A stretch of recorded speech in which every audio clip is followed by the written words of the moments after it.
தென்மதுரை வீரனுக்கு என்னுடைய மாமனுக்கு தேக்குமர தேகமடி அம்மா அம்மா.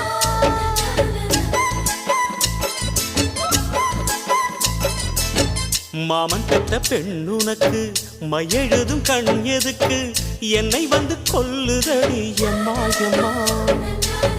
ஆத்திலே நான் குளிச்சேன், ஆசையா நீ புடிச்சேன், தோளத்தான் நீ புடிச்சேன், சொர்க்கத்தை நான் புடிச்சேன். அடடா, ஒரு அங்குலம் அங்குலமாக நீ ஆசையில் முத்தங்கள் போட அதை என்னென்ன சொல்லுவேன் எப்படி சொல்லுவேன் நானே.